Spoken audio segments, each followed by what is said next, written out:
À vous la team parisienne, j'espère que vous allez bien.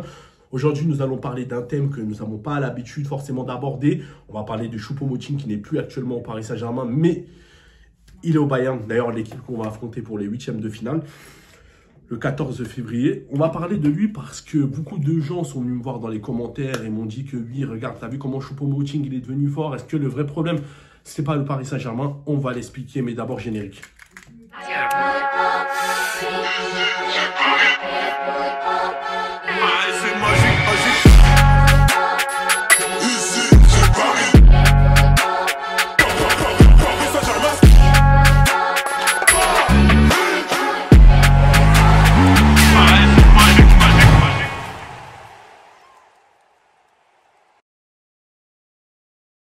Rentrons dans le vif du sujet, mais d'abord, n'oublie pas de t'abonner, liker. Il faut qu'on atteigne la barre des 3K.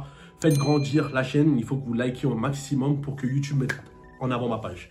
Beaucoup de choses à dire sur Choupo-Moting parce que c'est vrai, faut se dire la vérité. Au Bayern, il y a un jeu qui est affolant. Il y a vraiment une verticalité. Il y a vraiment un collectif qu'il n'y a pas au PSG. Donc, c'est dû à tout ça. Pourquoi au PSG, il arrivait du mal à s'acclimater, il avait du mal à sortir son épingle du jeu parce qu'il y avait un manque de collectif, tout simplement, car celui qui était à l'origine de tout ça, et d'ailleurs, à cause de lui, on a toujours ces blessures, le manque de collectif, l'équipe coupée en deux, et surtout, par l'individualité, c'est Tourelle, c'est Thomas Tourelle, c'est lui qui a ramené ça au Paris Saint-Germain, parce qu'avec Emery, avec Laurent Blanc, ou avec Ancelotti, il n'y avait pas ça, c'était vraiment sur un collectif, c'était une équipe qui formait un seul bloc. Tourelle, il s'est basé sur la forme de Neymar, qui était un peu plus jeune, qui était un peu plus fit, et qui était vraiment très très bon dans les 1 contre 1, il pouvait faire une percée, ou Mbappé, par sa vitesse, il s'est beaucoup basé de cela, pour faire un jeu individuel. En fait, c'était le reste derrière et les autres devant. Et c'est lui qui a commencé là, ça. Et à cause de ça, Tourelle a continué sur ces mêmes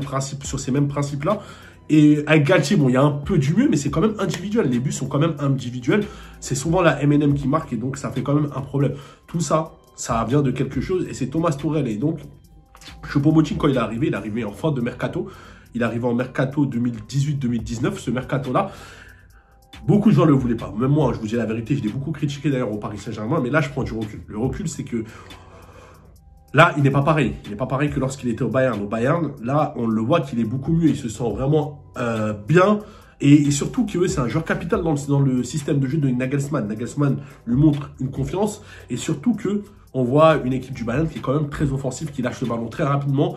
Et les joueurs savent ce qu'ils doivent faire. Il y a beaucoup d'automatisme qu'il n'y avait pas au PSG. Au PSG, les joueurs, ils étaient vraiment livrés à eux-mêmes. C'est une réalité. Les joueurs, ils étaient vraiment livrés à eux-mêmes. Ils avaient du mal à sortir leur... faire comment dire ça, de faire un collectif. Les joueurs avaient du mal à faire un collectif. Pourquoi? Parce que Tourelle a amené cette individualité. Tourelle a fait changer le jeu à plusieurs reprises. Il faisait un 3-5-2, un 3-4-3, ou il faisait par exemple un 4-2-3-1, un 4-4-2, un 4-3-3. Donc en fait, le PSG, les joueurs, à ce moment-là, ils ne savaient pas où se positionner. D'ailleurs, il n'y a pas que lui. Draxler, à ce moment-là, c'est là qu'il a vraiment perdu du niveau sous l'ère Tourelle. Meunier, pareil.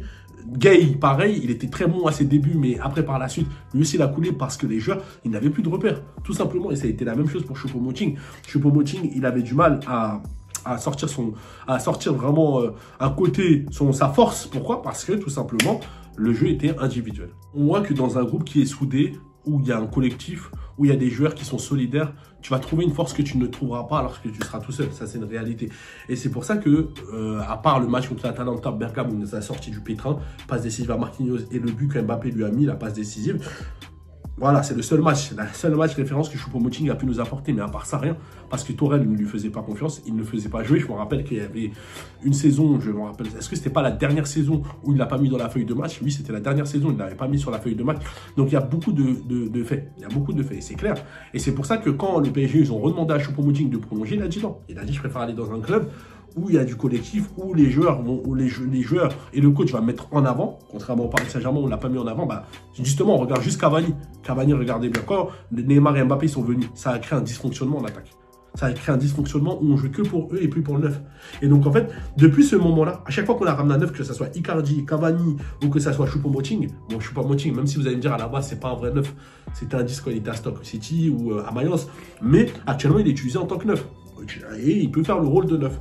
c'est que voilà, donc la venue de Neymar et de Mbappé a ramené un dysfonctionnement offensif. Donc le jeu ne tournait plus sur le 9, mais tournait sur ces deux-là. Et donc ça a amené vraiment à casser le rythme qu'a fait Laurent Blanc, Ancelotti ou Tourelle. Donc ça joue beaucoup. Et c'est pour ça que peut-être Choupo-Moting avait du mal à s'acclimater. Moi je ne voulais pas parce que et voilà, il y avait des raisons par le fait qu'on avait d'autres neufs dans le marché et je pensais pas que c'était la priorité. Mais là, vraiment, il me fait taire. Là, on voit ce qu'il faut au Bayern. Pour moi, le vrai problème, c'est le Paris Saint-Germain. Tout court. C'est le vrai problème, c'est le Paris Saint-Germain. On ne sait pas utiliser les joueurs. On ne sait pas mettre le niveau, appuyer le niveau à leur paroxysme. Vraiment, élargir leur niveau à leur paroxysme. On a du mal à faire ça au Paris Saint-Germain. Donc, c'est un gros problème. Ça, c'est dû vraiment à quelque chose, un manque de collectif.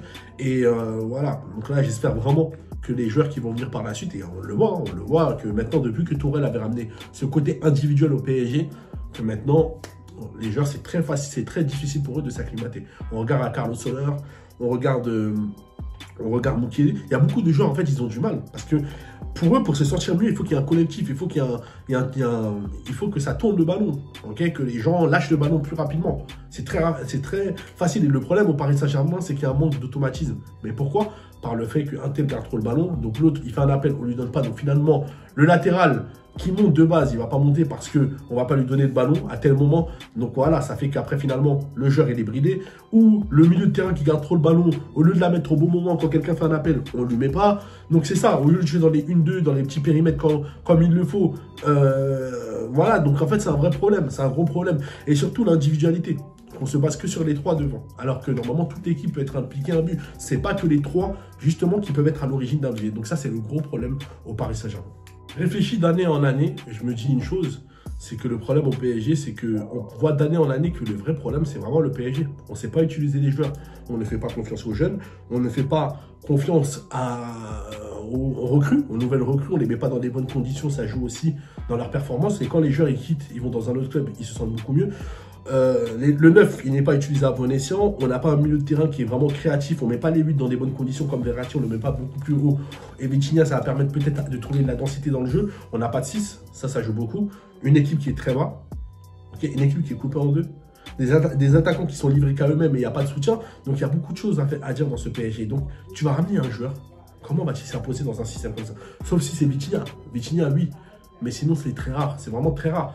Un joueur, parce que dans une équipe, il te faut de toutes sortes. Il te faut des joueurs prometteurs, des joueurs confirmés, des joueurs qui peuvent être confirmés par la suite si on les met dans des bonnes conditions. Mais au PSG, on a du mal à mettre des joueurs dans les bonnes conditions. Et donc, Choupo-Moting en est l'exemple. Regardez bien, Choupo-Moting, là, il se sent très bien au Bayern. Il est titulaire, malgré qu'ils ont perdu Lewandowski. Ça leur permet aussi de continuer. Malgré qu'il n'y a pas Lewandowski, ils continuent encore à claquer des buts. Choupo-Moting, il est quand même bon, malgré qu'ils n'ont plus le 9 qui pouvait leur marquer à tout moment. Il est quand même là.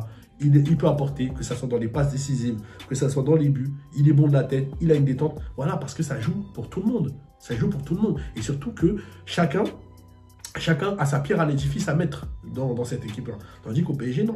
Au PSG, c'est les attaquants, le reste, c'est les attaquants et le reste derrière. Okay, c'est les attaquants et le reste. Et ça, c'est quand même un problème au PSG. Et donc ça, pourquoi j'ai décidé de parler de cette vidéo-là? Pour faire comprendre en réalité qu'on doit prendre conscience de nos erreurs. Et le PSG ne sait pas le faire. Le PSG ne sait pas le faire.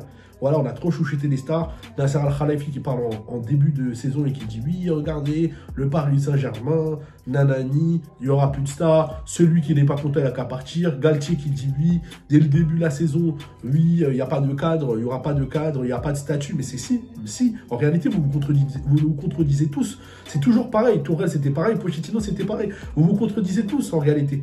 Il n'y avait que Emery que j'ai beaucoup aimé, qui a pris ses responsabilités, malgré que le PSG était orphelin d'Ibrahimovic. Il a pu faire, avec l'absence d'Ibrahimovic, il a tenu un PSG comme ça, et c'est lui qu'on a critiqué. Le 6-1, on lui a tout remis dessus, alors que c'est même pas lui. Il y a eu des faits d'arbitrage. Les joueurs qui ne l'ont pas écouté, ok, les gens, ils l'ont craché dessus. C'est pareil, Ancelotti, on ne lui a pas laissé du temps, c'est une réalité. On ne lui a pas laissé du temps.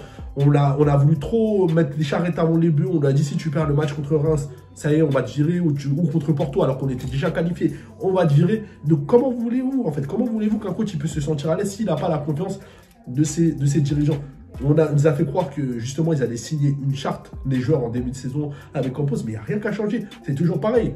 C'est toujours pareil. Les joueurs, ils peuvent avoir des attitudes bizarres, on va rien dire du tout. Il y a toujours des problèmes. Le 11, on ne peut pas le toucher. Mais c'est ça. Et comment voulez-vous qu'un joueur, après, lorsqu'il vient dans ce club, comment voulez-vous qu'il s'impose? Il va s'imposer comment? Mais expliquez-moi, comment va-t-il s'imposer? Dans ce jeu-là, il va s'imposer comment? Ben oui. Ben oui, tout simplement parce que le PSG, on n'a pas le droit de toucher les statuts. Citez-moi juste 2 joueurs, à part Rabiot et Kimpembe. Citez-moi un joueur qui est venu du centre de formation et qui est venu et qui est devenu titulaire. À part ces 2 joueurs-là, il n'y en a pas. En 10 ans, ça fait quand même beaucoup. En 10 ans, il n'y a que 2 joueurs, en 11 ans, pardon, 11 ans, il n'y a eu que 2 joueurs qui ont réussi à avoir une place de titulaire, que ce soit Rabiot ou Kimpembe des Titi. Sinon, à part ça, qui? Mais qui? Voilà, parce qu'on n'a pas le droit de toucher au statut. On ne peut pas toucher les 3 devant, on n'a pas le droit. Messi, Neymar, Mbappé, bon, Mbappé, voilà, ils sortent du lot. Mais Messi et Neymar, on n'a pas le droit de toucher. Ben voilà, on n'a pas le droit. Pourquoi? Parce que c'est Messi et Neymar. C'est les statuts, c'est la vitrine, c'est le marketing. Et donc, c'est ça, en fait, le problème. Ils ont mis en avant le marketing. Est-ce qu'ils ne préparent pas peut-être à faire de la publicité pour la Coupe du Monde au Qatar? Je ne sais pas. Je ne sais vraiment pas, parce que je me pose des questions. Les choses sont tellement simples. Mais c'est eux qui compliquent la vie, en fait. C'est eux qui compliquent la vie.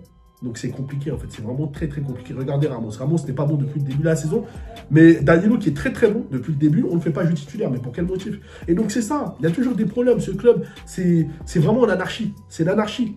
T'as beau ramener qui tu veux, ça ne changera rien en fait. Parce que les dirigeants eux-mêmes, ils ne connaissent pas le foot. Les dirigeants eux-mêmes, ils ne connaissent pas le foot. Ils ne connaissent pas. Et donc c'est ça la réalité. Donc voilà pourquoi je tenais à parler de Choupo-Moting, et c'est pour ça que Choupo-Moting, il a pu s'imposer au Bayern. Voilà, moi-même, je m'en excuse, hein, j'ai beaucoup parlé. Je me rappelle quand il était là, je disais souvent, ah ouais, mais qu'est-ce qu'il nous a apporté tout? Mais en vrai, c'est parce que c'est le PSG même qui est nul. C'est le PSG qui est nul, c'est tout simplement. C'est le PSG qui a du mal à mettre en avant certains joueurs.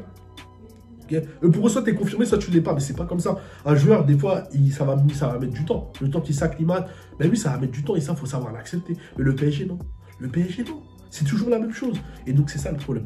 Dites-moi en commentaire ce que vous en pensez. Voilà, likez, partagez, abonnez-vous. Voilà, je tenais vraiment à parler de ça parce que c'est vrai, hein, le PSG, s'ils ne se remettent pas en question très rapidement, soit les Qataris ont qu'à vendre le club, comme ça, voilà, on va plus souffrir, c'est clair. Ou soit, voilà, d'un côté, on les remercie, on a eu des grands joueurs.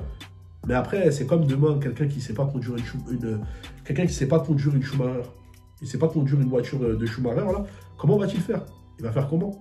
Une Formule 1. C'est comme si moi, aujourd'hui, je conduis une Formule 1.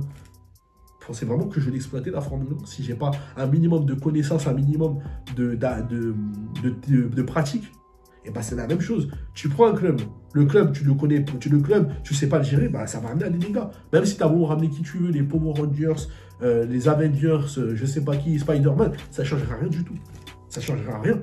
Donc voilà par rapport à ça. N'oubliez pas de liker, partager, abonnez-vous et bonne soirée sur ce et allez pas.